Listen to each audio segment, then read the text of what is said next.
Good morning, everyone. My name is Andrew Avilostia, and I am pleased to present to you today for a clinical and forensic analysis course about review journal assignment. Um, this focus of my article review will be on innovative diagnosis technology titles, electrochemical paper-based analytical device or EPAD using immobilized precision glow and antibodies for the diagnosis of leishmania. This research presents a significant step forward in creating accessible tools for detecting neglect tropical disease. I will walk you through the critical aspect of this work from this underlying principle to the its clinical potential. Let's begin.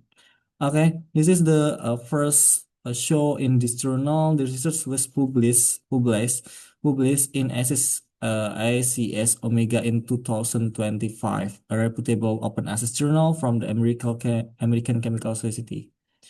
So the first is I want to present about background of the study in this journal.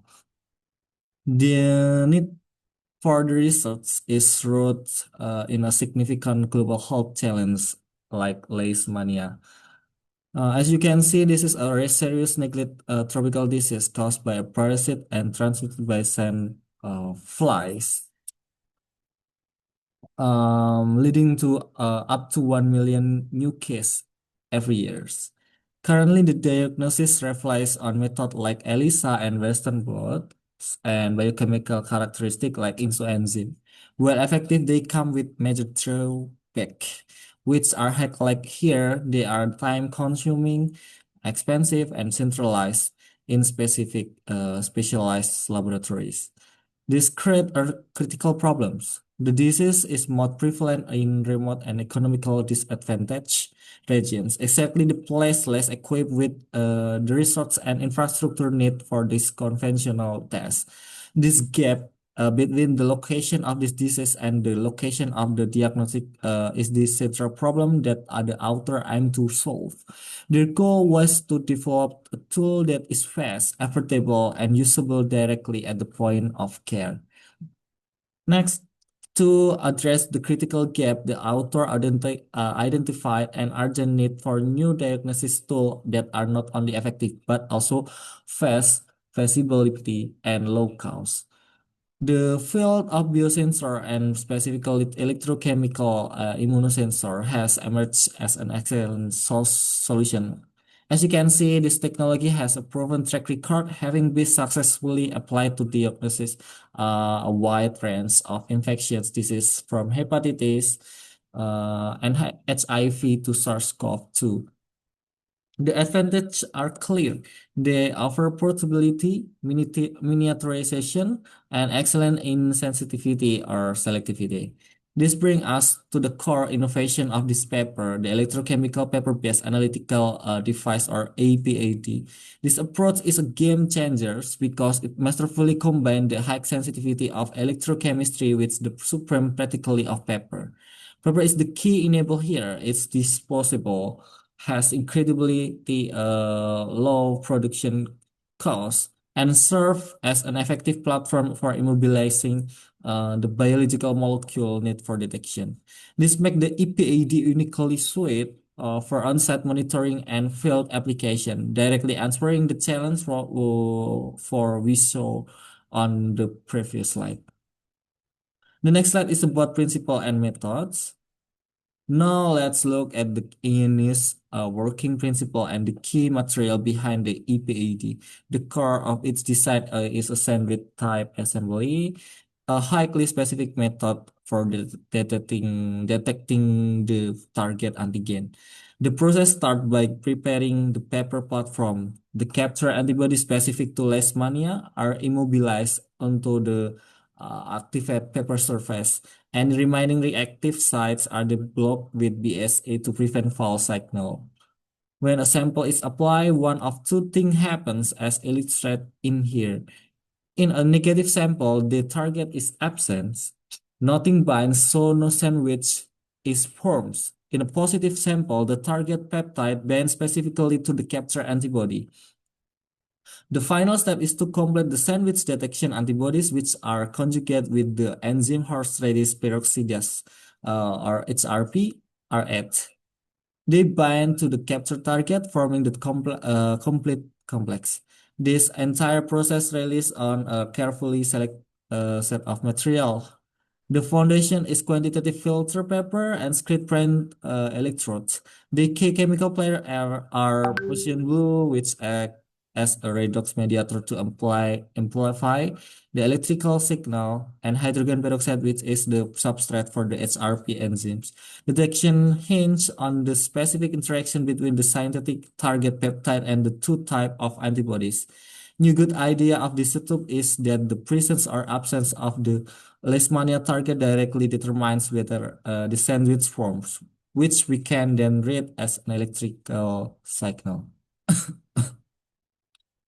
So the next is building on the sandwich principle we just discussed. This slide provides a clear visual workflow of the entire process, from device preparation to final measurement. The first and crucial step is APAD preparation. As shown in the reference figure 1 from the journal, this involves modifying the paper disc. It's impregnated with Prussian blue. Our redox mediator and the capture antibodies are immobilized onto its surface. This creates the ready-to-use diagnostic platform. Once the APED is prepared, we move to the analytical steps. The sample is incubated on the device. If the target antigen is present, it is a capture. And the next, detection antibodies conjugate with the HRP enzyme RH. As we saw before, this led to the formation of the sandwich complex only in positive sample. This is followed by the K enzymatic reaction. Hydrogen peroxide is added. And the critical thing to remember is that the HRP enzyme is the sandwich consume the hydrogen peroxide. This consumption is what we finally measure. We perform an electrical signal measurement. If the sample was positive, HRP consumed the hydrogen peroxide, leading to a decrease in the cathodic currents. A negative sample showed no chance. This simple decrease in current confirmed that presence or absence of the Leishmania target. The next is about clinical target or biomarker. Now that we have seen how the device work, let's focus on what it is actually detecting the antigen Leishmania. This is the key biomarker that makes this device clinically relevant, unlike tests that detect antibodies which can remain in the blood long after an infection has cleared. Detecting the antigen itself indicates an active Leishmania amazonensis infections. This has profound implication for clinical diagnosis by the targeting the antigen directly. This EPHD provides real-time analysis of the current infection status. This is crucial for making timely treatment decision. Furthermore, detecting the antigen allows for high sensitivity as it directly measures a component of the parasite. Most importantly, this aligns perfectly with the core mission we discussed earlier, to guarantee healthcare accessibility to remote and less well-off regions. A test that can quickly and accurately identify an active infection at the point of care is a powerful tool to achieve exactly that. So I want to present about the main result in this journal. To confirm that our preparations process was successfully, we characterized the APAD using scanning electron microscopy or SEM. This image provides clear physical evidence that our modification work. We can see the Prussian blue nanostructure less than 2000 nanometers in size. I'm sorry, 200 successfully incorporate within the paper fibers. Furthermore, we can also observe that the capture antibodies were successfully stabilized and mobilized across the paper substrate. This proves that the key component for both signal generation and target capture are correctly in place on our paper platforms. Moving from physical structure to electrochemical functions, physical photometry confirmed that our Prussian blue mediator is highly active. Successfully scans show the stable in and increasing signal, proving the complex is effectively formed on the paper. Now for the most important result, the proof of concept horror detection described compared three key scenarios. The blink show our baseline. The control with hydrogen peroxide but no target give a high current because Prussian will freely catalyze the peroxide. Crucially, in the detection line, Where the target and HRP are present, we see a significant decrease in the cathodic currents. The HRP enzyme, which is only present in a positive sample, consume the hydrogen peroxide. This leaves less substrate for Prussian blue, directly causing the current drop we see here. This signal difference is the directly electrochemical proof that our base sensor work. And the next to definitely prove that our signal is specific and depend on the full sandwich formation, we test for different configuration. As you can see, only one configuration, the complete sandwich number 4, produce a significant drop in current. Configuration 1 is our baseline, and configuration 2 and 3, which are missing either the capture antibody or the target peptide, show no signal change. They behave just like the plane. This is critical control experiment is proof that a significant signal is only generated when the entire complex capture antibody, target, and detection antibody assembled correctly. There are no false positive from component binding specifically. The detection is truly dependent on the presence of the Leishmania target. And the next, first for selectivity, we test the yellow fever virus. Yellow fever virus. As you can see, there is no significant difference in signal compared to the blank. The sensor is completely unresponsive, proving it is highly selective for the Leishmania peptide and won't give false positive from related infections. Now for clinical utility, we test blood serum from 3 infect and 3 healthy volunteers.